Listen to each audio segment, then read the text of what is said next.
এই BJP CPM এর নেতারা রাস্তায় মিছিল করে বলেছিল যে আরজিকর ঘটনার প্রতিবাদে ব্যর্থতায়, প্রশাসনিক ব্যর্থতায় বিনীত গোয়েলের অপসারণ আমরা দাবি করছি।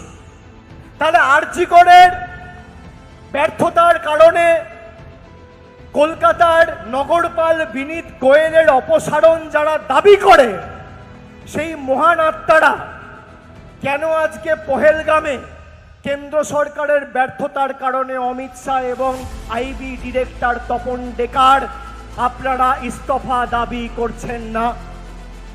সে প্রশ্ন তো আমাদের মনে উঠছে।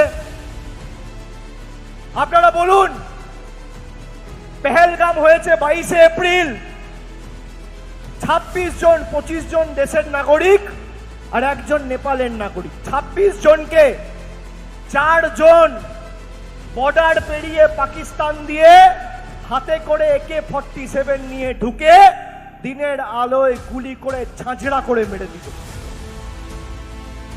তারা আবার জঙ্গলে লুকিয়ে গেল, না পাকিস্তানে চলে গেল, না হাওয়ায় উধাও হয়ে গেল, এখনো কোনো খবর সরকারের কাছে নেই। তাহলে 26 জন মারা গেল কার ব্যর্থতায়?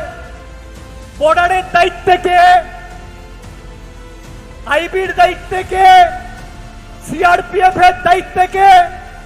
সিআইএসএফ এর দায়িত্বে কে? তাহলে আরজিকর হলে যদি মমতা ব্যানার্জির পদত্যাগ দাবি করেন, পহেলগাম হলে তৃণমূল অমিত শাহর পদত্যাগ দাবি করবে না কেন?